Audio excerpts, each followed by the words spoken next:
Hi everyone, my name is Sarah Mpole-Kanda. I'm an architect with over 15 years of experience, and I'm helping homeowners, investors, developers to really create something beautiful with the spaces that they have or the land that they have. So today I wanted to talk to you about the structure of how I do things as an architect, from inquiry all the way to completion. So when I meet a client, what does it look like throughout the process of the project? What does that look like as well until we complete the project that they have?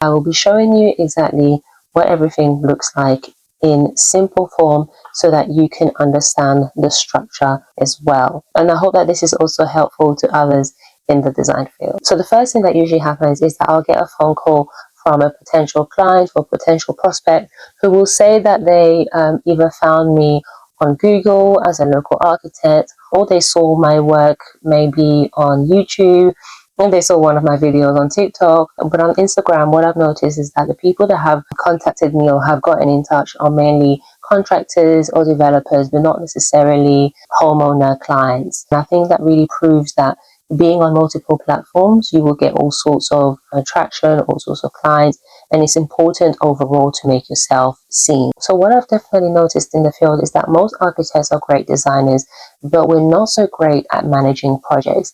And again, this is one of the reasons why I created the Design Board Collective, so that we can really come together as creators, as creatives, as freelancers, entrepreneurs, to help each other out in terms of organizing our work and being more structured in the fields that we're in. So it's not necessarily for architects themselves, but it's more for creatives, generally speaking. So now let's get into the structure of how I work when I meet a client all the way to completion. So the first thing is obviously a consultation, and that consultation would usually be a video call. So that video call is about half an hour to an hour, depending on the option that you've decided to take. And then each one of these is paid. So you've got your 30 minutes, which is £100, and then you have an hour, which is £200. But I do have discount codes as well, so I will put a discount code for this month in the description below. And then the next thing that I do as well is, after we've had the consultation with the client, then we discuss what it is that they want to do. So then after that call, what I do is that I send them the breakdown. So then that proposal will then highlight everything in terms of the design itself, and then also the detail. The design and the design will go towards planning, and then the detail is always the building aspect. So then how that building comes together. And these two go hand in hand. So without planning, you can't build your building, because planning is the approval. And then the building aspect will be the construction. So we've gone from meeting the client to having a consultation, whether it's 30 minutes or 1 hour, and they can really talk to me about what it is that they want to do, the ideas that they might have in mind, and how I can help. Then I send them by email a fee breakdown proposal. And then that fee is usually broken down into the two, which I've said, the design aspect and then the detail aspect, which is planning and then building control. And I always break this down because sometimes you might have clients who are ready to do the planning aspect, but then maybe a year goes by, and then they're ready to do building control. As long as they have the two fees, I think it's always best, so that they can have a budget in mind and they can always plan ahead. Because I always encourage people to have a budget for your architect, and then also have a budget for your contractor. After they've said yes, they want to move ahead and they want to go ahead with the proposal that you've given them and the fees that you've given them, that's for the design and the detail.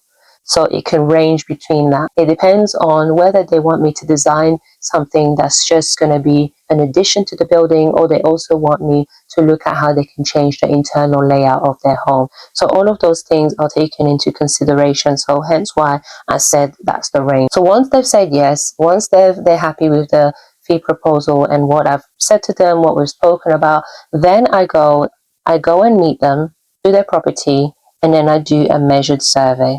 I started writing normally, and now I've gone into capital letters. Measured survey is basically measuring the entire building from top to bottom, and I measure the entire building. So I don't just measure the area where we will be doing the design and changing the design. So for example, if it's an extension, I don't just measure the ground floor, but I tend to measure the entire building so that we know exactly what we're working with and we can see what we need to do. And then sometimes as well, some clients might decide to change, like I was saying before, internal parts of the building. So when you've already measured the entire house, you have all of that at hand and you won't have to go back to the property to do more measurements. And the way that I do the measured survey is that I use a laser. So you can get this on Amazon. I got a really good one on Amazon, and I also put that in the description below. So instead of using a tape measure, I just prefer to use a laser measure because it's ideal when you need to measure the floor to ceiling height as well, which is what you need to know. So you don't just measure from wall to wall, but you also need to measure the floor to ceiling height. Then after we've done all the measurements, then I go back and then I can do the plans. So the plans are usually the existing and proposed. So this will show clearly to your client what the building or the property looks like now and what you've proposed as an architect or designer for it to look like later on. And also within this, you don't just do the plans, but you also have what we call elevations and then sections. Sections as well. The elevations would be the external part of the house, so it'll be the front and the back of the house, and then you have your sections. So it's as if you imagine a cake, you slice through the cake. So it's a section of that house that you've cut through to see what it would look like internally. So all in all, that's basically the process and the structure and the stages that we go through when I meet a client. So then after the existing and proposed, then they can decide whether some changes need to be done, what they're happy with, what they're not happy with. The client is then able to come back and say what they want to keep or what they might want to take away. So then when all of that is good and is finalized, then we can submit it to the councils. That's usually done through the planning portal. And I have access to this. That's where all the projects that I have done are stored. Doesn't matter what borough or what council you're in, but I'm able to make this planning application through the planning portal for the borough the project is in. All in all, I hope that this was helpful to you guys. If you have any questions, don't hesitate to leave them in the comment section below. I will also leave the links to consultations in the description, and I will see you soon.